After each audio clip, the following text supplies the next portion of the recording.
Magandang araw mga kababayan, dito tayo sa YouTube channel TV.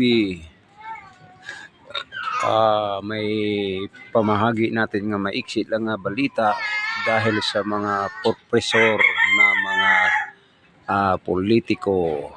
So mga kababayan, ang ibig ba sabihin ni Dado, hindi Captain Dado ha, Dado, hindi si General. Ha? Wala pa nga eh.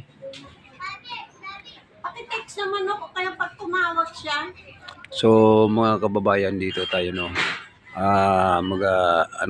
Magbigay tayo ng mensahe sa ating mga kababayan na ang importante mga kababayan ay nagiging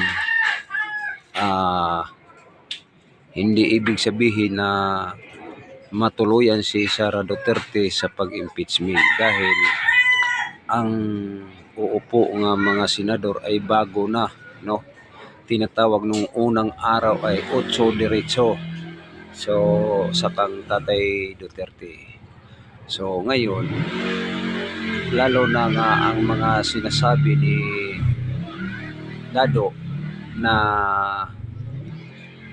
wala ng batayan na sila ay manatili kasi alam na ang taong bayan dito sa mga ginagawa ni Bongbong Marcos o ni Martin Romualdez na hindi sila mananatili, no? So ang ibig sabihin ni Dado na siya ay saan siya huhugot ng mga tao o paniwalaan ba siya sa mga taong binibigyan ng mga ayuda. So ang ayuda isa lang pansamantala, ay ibig sabihin ang ayuda ay ang pera ng taong bayan mga kaibigan, no, mga kapatid.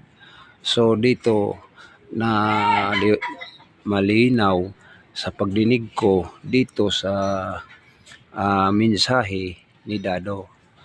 So ngayon, hindi si Sara mangangamba dahil ay alam na ang mga taong bayan sa ginagawa ni sa